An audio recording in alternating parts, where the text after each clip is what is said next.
Heyo, JD here, Tyrannosaurus, and as you can see, we are finally back with career mode. I promise you, I have not forgotten this series, and I will try and make this on a almost everyday basis from now on, apart from tomorrow because I'm actually doing a car race. But from Monday onwards, hopefully we'll have this every single day. And this race here today, we've got Baku, which I just did a video on actually yesterday in Equal Cars. And I've actually got it in AOR this weekend as well, tomorrow. So, been doing this quite a lot. And I did this race about a week or so ago now. Because I was actually away in Abu Dhabi, which is the reason why I couldn't edit it. But this, feeling pretty confident in this one because it's not too much about aero. And the engine seems to be reasonably powerful. I can tell you that we haven't upgraded anything in terms of the R&D tree or anything, and we're using the second components, or all the second components of what we used I think it's Spain qualifying, so we put those back on the car. No upgrades at all, so I think the only upgrade we've had this season is I think efficiency for the engine or quality control, but the only actual performance upgrade has just been just a slight improvement to the front wing.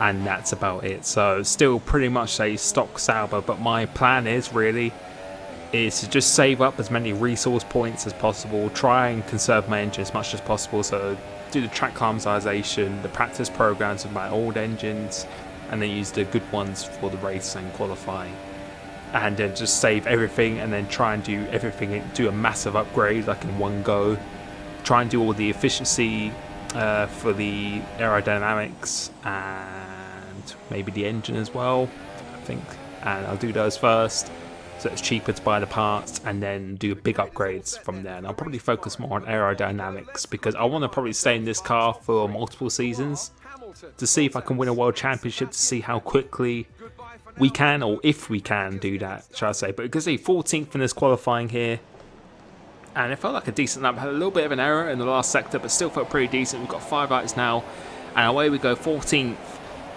One of my worst qualifying this season, I think, but the lap still felt pretty good. But still, in this car around here, you're locked, even with the engine being reasonably strong-ish as a stock, it's still not as powerful as most cars, and aerodynamics as well. You definitely do still need it as well. I think we're running 3, if I can read that, 3 or 2 front wing with like, I think it's like 6 rear wing with like 8 ballast or something like that. So trying to get some good straight down speed whilst having the 8 ballast to still try and somewhat do something in the corners. You can see we've made up 2 positions already into 12th place into this race behind Kvyat, which is sad to see he's not in F1 anymore because apart from his torpedo, I was actually racing him as a driver, to be honest. But hopefully we can see him back in another motorsport series sometime soon. But moving on to this 12th place in this, and of course respecting AI, so I think I could have gone down the inside there if I really wanted to, but still respecting it and just seeing what we can do this race, because this track, Baku itself, a lot of people don't like this track, from racing online to people I race with like AOR, and just speaking to people in real life as well. They really just don't like this track, and no one really does it that often. But for me, it's one of my favourite tracks in terms of pace and stuff as well. I really enjoy this track. I really enjoy the challenge of hooking up a lap, because I feel it's incredibly difficult, because you kind of got to really miss the curves around this track, because the curves are so tall. I think someone said in my video yesterday, said, oh, why are you missing apexes? But the reason why I'm not hitting the curbs is because if you do, which you'll probably see later on in this video, it really unsettles the car. So you do just want to just kiss it or just miss it completely. Don't ride it, because if you do, you're just going to have a launch ramp into the atmosphere pretty much. But now, you can see the straight line speed is reasonably strong, as you can see through here. So we're just in slipstream, just getting a little bit of a slipstream on Kvyat ahead of us. So with DRS, if we can hang on for the next lap or 2 laps, then we could hopefully actually do something here, as we've got Grosjean behind us in the Haas. But as the lap has moved on, next lap we've already got out of the DRS, so through the midfield section it's very hard for this car to stay with someone. Now we're coming under attack from Romain Grosjean. You can see the straight line speed, you can see the Haas, the Ferrari, well, we've both got Ferrari powered engines. It's just, we're just losing a little bit too much down straight, but we managed to outbrake him, managing to hold the position ever so slightly. So coming off here now, let's see if we're not going to be in DRS of Kvyat ahead of us. So Grosjean's going to have DRS behind us. As you can see, his rear wing is open fully, and let's see what's going to happen. Go defend the inside ever so slightly. He's still figured back out the inside, but go just try and outbrake him. He's leaving us a little bit room in the exit, just to keep him just about 4 wheels on the track there, keeping the inside for his next right-hander, clipping this, which you really don't want to do because it unsettles the car quite a bit, but maintaining our 12th place just about. But now, I was thinking now we have no chance to catch on raw pace, Kvyat ahead of us. Let's go for an undercut because that's going to be our only option. We're trying to catch these guys ahead of us as well, just clipping the wall coming into the pits here now. So we're going to put on the soft tyre, the harder compound for this race. And I felt this, as I said, this is my only chance to get amongst the points because we're just going to be battling Grosjean the whole time this race.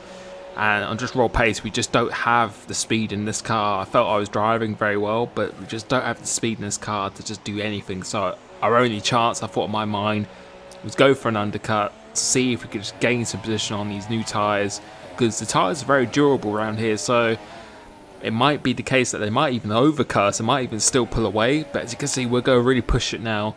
And we're going to come to the end of the lap 5 to see if we have made up any paces at all. So in P18 mode, so most people have gone on for another lap or 2 laps, going through turn 1 now, hitting that apex nice. As you can see, Kvyat, we've definitely made a little bit of time, and Grosjean behind us is definitely further behind than he was. So let's see DRS now, Rich Mix, and let's see if we can get anywhere near him going down here. But you can see in the first lap, we still had good slipstream. So again, we should have just enough speed to go spot our braking point. Very difficult to do once the car is in our peripheral vision, but we have just managed to force our way into P14, which I think is a net P11, I think, in this race at the moment. But go move on to end of lap 6, and some people still stayed out as well, as you can see. Let's see if we've made up any more possible positions. If we can do that, then that would be a really, really good result. If we can come through turn 1, going a little bit too deep into here, but now we've gone to P10, so jumped another person as well, so it must be someone else behind Kvyat. As you can see, clipping that curb, you do not really want to do that. As you can see, we didn't get a great exit off here. You really want to miss that curb completely and just get a nice smooth progression on the throttle, but looks like Kvyat doesn't have quite enough speed to get us down into turn 3, so that's really important. If we can get a good exit off there, then that'd be really important. As we've gone out wide here, almost hitting the wall again, so clipping the curb on the entry really unsettles the car on the exit. So just again, just hitting these curves when we don't really need to be at the moment, because Kvyat right up behind us now. Luckily we've got a little bit of a gap behind us, so a little bit of a buffer, so we don't have to worry about too much. As Kvyat, I think, is going to go alongside us, and he's thinking about it, but it actually goes back down the inside of us again as we've gone into P9, so overtaking someone again going into the pits. Clipping turn 1 much better this time, so getting a good exit off here. These are probably the 2 most important corners of the track, as I think someone has gone off completely, as a safety car has actually now come out with 5 laps of the race to go.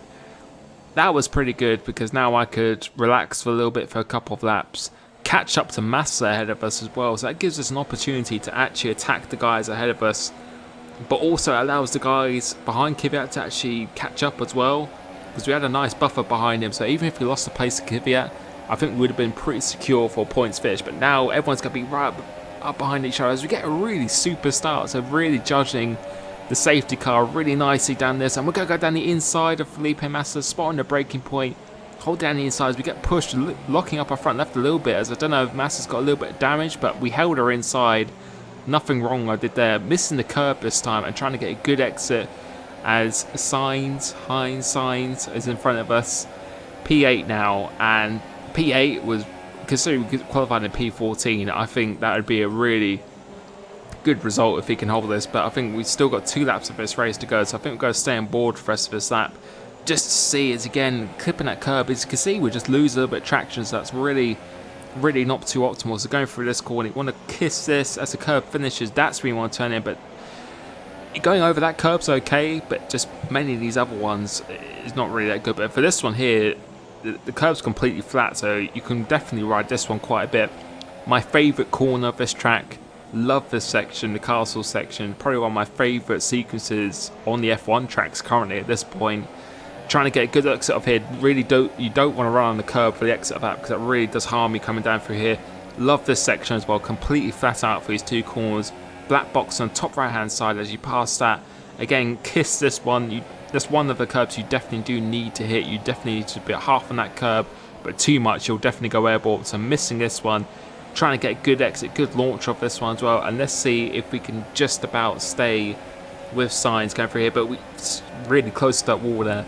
But no DRS, of course, because the safety car came out only a lap before, so I don't think we're going to get DRS to the end of this race at all for this one, as Hamilton sets the fastest lap of a 43, I think. So I think we're about 2 seconds or so off the Mercedes this race. Coming into here now, Telman managed to navigate this nicely.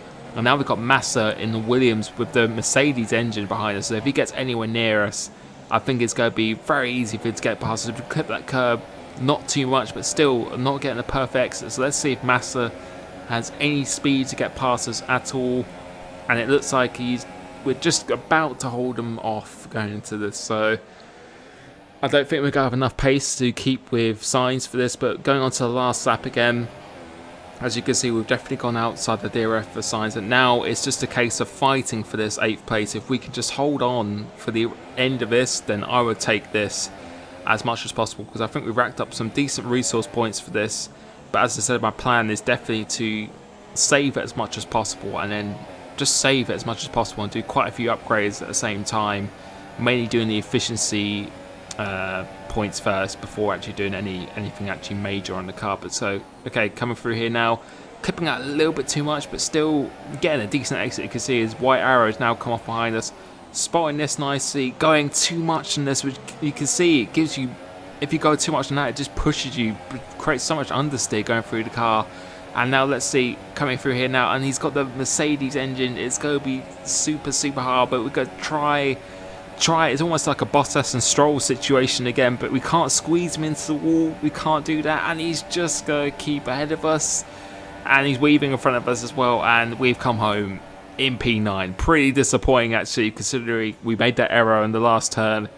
No flashbacks here, because I want to try and keep it as realistic as possible. But P9 around Baku, coming back to his career mode series, and I was actually pretty happy about it, to be honest, considering how poor the car is throughout the corners. I think we pretty much did the maximum what we could do in that race. So P9 for this, as we'll be able to see by the results here at the end.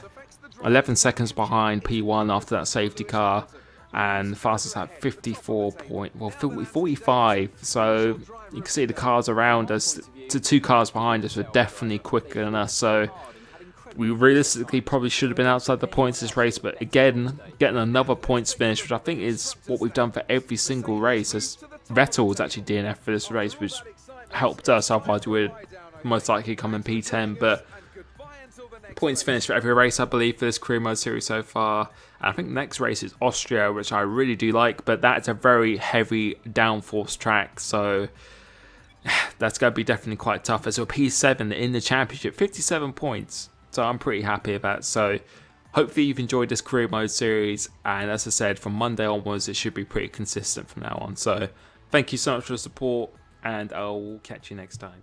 Cheers.